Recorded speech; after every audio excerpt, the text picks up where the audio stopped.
वंदे मातरम, भारत माता की जय। जिस प्रकार से आज हमने बहन को रोते देखा, देश की महिलाओं को रोते देखा, देश के सम्मान को रोते हुए देखा है, खून खौल गया है। शुक्र मना लो बेशर्मो, तुम्हारी चूल्हे हिला देंगे। शुक्र मना लो कि मैं चुनाव में हूँ, कर्नाटक चुनाव में हूँ, नहीं तो संतों से मेरी लगातार बातें चल रही है। कई तमाम संत निकल चुके हैं बेड़ा लेके, और कहीं ना कहीं ये इसका परिणाम भाजपा को भुगतना पड़ेगा। 24 में मुंह दिखाने आओगे, हमारे मोहल्लों में आओगे, हमारे शहरों में आओगे, प्रधानमंत्री जी रैली करेंगे, तब ये बेटियां जाके पूछेंगी कि आपने अपने मंत्री को बचाने के लिए, आपने अपने सांसद को बचाने के लिए, आपने अपने लोगों को बचाने के लिए इस देश के सम्मान के साथ, हमारे देश की बेटियों के साथ किस तरह का व्यवहार किया था। आज ये देश देख रहा है, आत्मा रो रही है। याद रखना सीता हरण के बाद रावण का क्या हश्र हुआ था, द्रौपदी के चीर हरण के बाद धृतराष्ट्र का क्या हाल हुआ था। पूरे कौरव मारे गए थे, कोई पानी देने वाला भी नहीं बचा था, क्योंकि धृतराष्ट्र अंधा था। नरेंद्र मोदी सरकार, नरेंद्र मोदी, अमित शाह की पुलिस जिस तरह से अत्याचार कर रही है, और इनके नेता अंधे बनकर जिस तरह से बेटियों का अपमान करा रहे हैं, यह देश देख रहा है। हिंदू, मुस्लिम, सिख, ईसाई, दलित, आदिवासी, पिछड़ा, यहां तक कि संत इस चीज से नाखुश हो चुके हैं। आज मैं देख रहा हूं हमारे खिलाड़ियों का सर फोड़ दिया।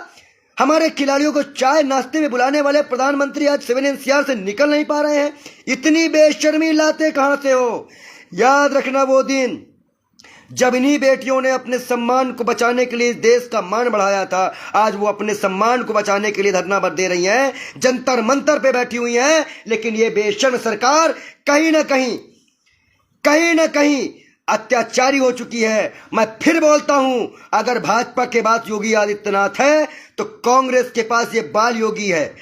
ये योगी वर्सेस बाल योगी होगा, घेराव होगा, संत घेराव करेंगे योगी आदित्यनाथ का, क्योंकि उनके बिरादरी का नेता है, ठाकुर समुदाय का नेता है, लेकिन इनकी आवाज नहीं निकल रही है। और आज ठाकुर समुदाय भी, मेरी लगातार बात हो रही है, मेरे कई नेताओं से बात हो रही है, वो भी इस चीज को नकार चुका है। जिस तरह से दामाद, बेटा खुद ये पद पे बैठे हुए हैं, इनको शर्म नहीं आ रही है। क्या रेपिस्ट सांसद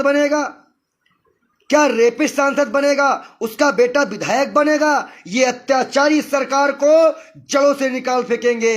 आ रहा हूं 10 तारीख के बाद जंतर मंतर में जनसैलाब के साथ, तमाम साधु संतों के साथ, और फिर पूछूंगा कि क्या उत्तर प्रदेश में अब कब मिट्टी में मिलाने की बात करेंगे योगी आदित्यनाथ जी? किसका डर और भय है? क्या वो भी प्रधानमंत्री से डर गए हैं, गृह मंत्री से डर गए हैं, जो खुलेआम एनकाउंटर की बात करते थे, राम राज की बात करते थे? क्या राम राज्य में ये महिलाओं का सम्मान था?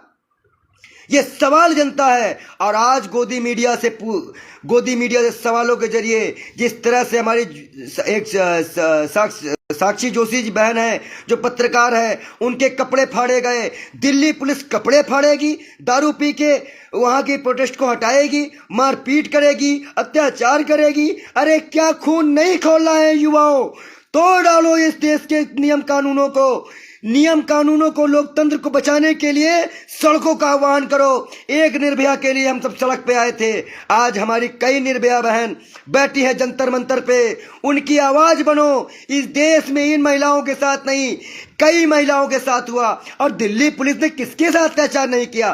किसानों के साथ नहीं किया, संतों के साथ नहीं किया, महिलाओं के साथ नहीं किया, यहां तक कि विपक्षी नेताओं के साथ नहीं किया। और आज आप कह रहे हो कि नेता आ गए तो ये राजनीतिक मंच बन गया है। मतलब बेटियों का सम्मान में राजनीतिक मंच बना रहे हो। तुम गिरफ्तारी नहीं कर सकते हो। जब बृजभूषण सिंह ने कह दिया कि प्रधानमंत्री गृह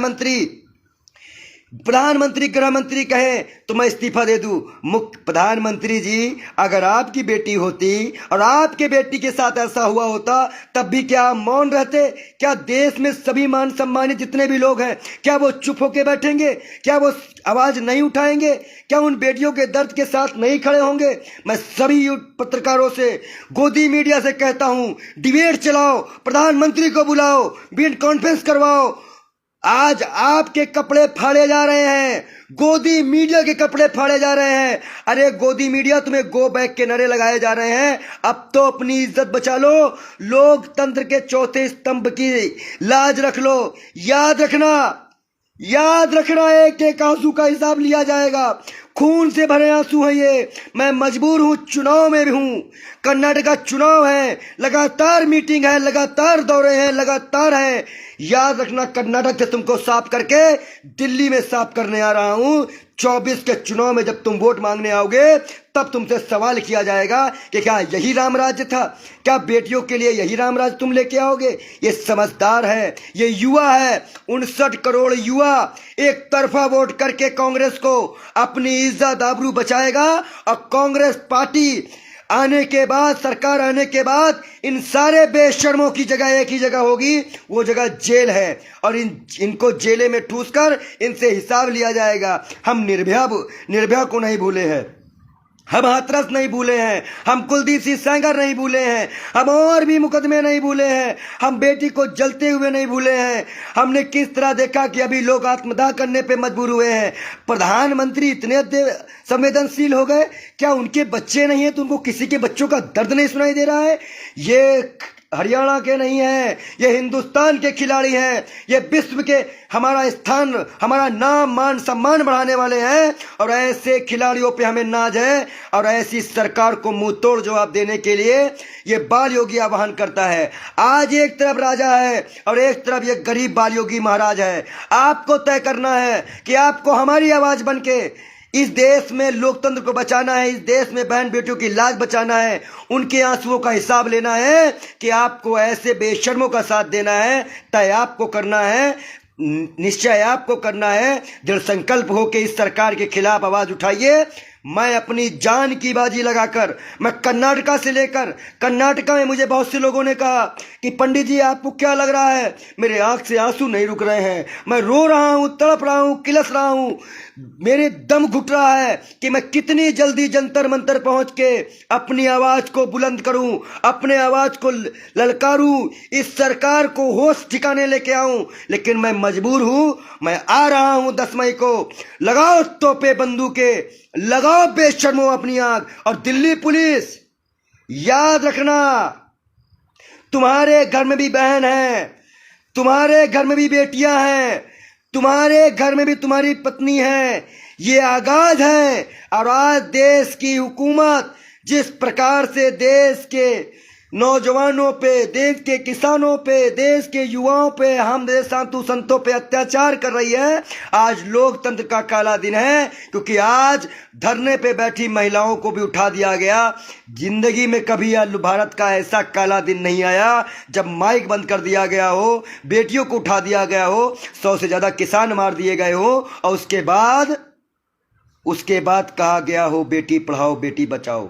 और कहा गया प्रधानमंत्री का वो लाल किले से भाषण कि महिला का सम्मान करो, महिलाओं को मानो, महिलाओं की इज्जत करो और बिल्किस बानो के आरोपियों को संस्कारी कहो। आज दिखता है इस भारत को। और यही गोदी मीडिया तुमसे पूछता है भारत, और इन बेशर्मों पे थूकता है भारत। याद रखना, ये काला दिन याद रखा जाएगा। इतिहास में तुम्हारा नाम बेशर्मों से लिखा जाएगा। आज मुझे मालूम हो गया कि रेपिस्ट सावरकर का साथ क्यों देते हो, गोडसे को अपना बाप क्यों मानते हो, और इन जैसे बेशर्म आरएसएस वालों को भी शर्म नहीं आ रही है। क्या इनको महिला कहां गई स्मृति ईरानी, कहां गई वित्त मंत्री जी, कहां गई और महिला सांसद भाजपा की? क्या उनके घर में बेटी नहीं है? क्या उनका मान सम्मान नहीं है? क्या उनकी इज्जत नहीं है? क्यों पर्दे पे सिल के मुंह बैठे हुए हो? सड़कों पे आओ, भाजपा सरकार का विरोध करो। जनता आह्वान कर रही है। नहीं, कल अगर तुम जाके वोट मांगने जाओगे तो जूतों की माला पहनाकर तुम्हारा स्वागत किया जाएगा। बच्चों से, गरीब बच्चों से मिलने के लिए कटीले तारों का प्रयोग करते हो। ये देश की जनता देख रही है, प्रधानमंत्री के रूपों को देख रही है, प्रधानमंत्री की बातों को देख रही है, प्रधानमंत्री पर नजर गड़ाए देख रही है, चौकीदार की चौकीदारी देख रही है। बेशर्मो अमित शाह, तड़ीपार आज तुमने साबित कर दिया कि तुम्हारी करनी और कथनी में कितना फर्क है। आज भी शर्म नहीं आ रही है। इतने बेशर्म हो चुके हो कि महिलाओं पे डंडे बरसाते हो, किसान लोगों का सर फोड़ते हो, कार्यकर्ताओं को मारते हो और नेताओं को गिरफ्तार कर लेते हो। क्या ये हमारा लोकतंत्र था? क्या बाबा साहब अम्बेडकर ने इसलिए संविधान बनाया था? क्या दलित भाइयों का मान सम्मान बचाने के लिए ये संविधान आया था? क्या देश में वकीलों, सुप्रीम कोर्ट के जज, हमारे देश के और भी महिला आयोग के अध्यक्ष क्या चुप्पी साध लेंगी? क्या सारे नियम हिंदू मुसलमान पे ही लाए जाएंगे? क्या चुनाव इसी दम पे लड़ा जाएगा? देश के जवान, देश के किसान, देश के खिलाड़ी जिस तरह से अपनी जान खो रहे हैं, सवाल जवाब किया जाएगा। क्या गोदी मीडिया प्रधानमंत्री, गृह मंत्री के सामने पेन कॉन्फ्रेंस करने माइक ले जा नहीं सकती? क्या उनको जान खोने का डर है? क्या उनके कपड़े उतरने का डर है? क्या राजस्थान, पंजाब, गुजरात के और भी लोग, जितने भी पूरे देश के लोग हैं, जिस तरह वो निर्भया के लिए आए थे, क्या इस देश की बेटी के लिए आएंगे? वो किस तरह से रो रही है। उसका पदक जब उसने स्वर्ण पदक जीता था उस वक्त उसके आंख में आंसू थे, आज उसके साथ शोषण हुआ, फिर उसके देश में आंसू। वो आंसुओं में, इस आंसुओं में अंतर है। सैलाब आएगा। सीता का हरण रावण का वंशनाश कर दिया था। द्रौपदी का चीरहरण कौरवों को वंश खत्म कर दिया था। भाजपा को पूरी तरह से निस्ते नाबूद करने की परंपरा शुरू हो चुकी है और ये भाजपा के ताबूत में कील ठुक चुकी है। वो अब कहीं से नहीं जीतेगी और कहीं ना कहीं आज उन बेटियों का गुस्सा, उनके आंसू का हिसाब लिया जाएगा और बहुत जल्द तमाम साधु संत दिल्ली कूच करेंगे और देखते हैं कि इनके जिन्होंने राम को लाया है उनके रामराज में कितना दम है और हमें जो राम लाए हैं उनके रामराज में कितना दम है। आज सत्य और असत्य की लड़ाई है, आज जंग है। आज कहीं ना कहीं अनुरोध इस बात का किया जा रहा है कि आप सभी देश के बेटियों का साथ दें, देश के लोगों का साथ दें, उन खिलाड़ियों का साथ दें। कहीं ना कहीं आज अमित शाह की पुलिस जिस तरह से जुल्म करती जा रही है, आज कहीं ना कहीं जिस तरह की प्रधानमंत्री की चुप्पी साफ जाहिर करती है कि अगर उनकी बेटी के साथ ऐसा अत्याचार हुआ होता तो वो क्या करते। आज बिल्किस बानी को आरोपी को संस्कारी बताने वाले आज खुलेआम बेटियां FIR की मांग कर रही है तो सुप्रीम कोर्ट सो रहा है, देश के वकील सो रहे हैं, डॉक्टर, इंजीनियर सो रहे हैं, जितने भी लोग हैं वो सो रहे हैं। क्या उनके घर में बहनें नहीं हैं, बेटियां नहीं हैं, उनके घर में कोई नहीं है? क्या महिला सम्मान यही है? मैं कह रहा हूं, बेटियों के सम्मान में बालयोगी मैदान में 10 मई के बाद लाखों साधु संत, तमाम साधु संत कूच कर रहे हैं दिल्ली में। रोक सकते हो तो रोक लो। तुम्हारी पुलिस पे और तुम्हारे गुंडों पे कहीं ना कहीं पुलिस वाले दारू पी के जिस प्रकार से काम कर रहे हैं, जिस प्रकार से लोगों को, महिलाओं को गालियां दे रहे हैं, महिला पुलिस ना होकर पुलिस से उन्हें घसीटा जा रहा है, पत्रकारों को घसीटा जा रहा है। क्या ये लोकतंत्र है? अगर ये लोकतंत्र है तो याद रखना, ऐसे लोकतंत्र को हम नहीं मानते।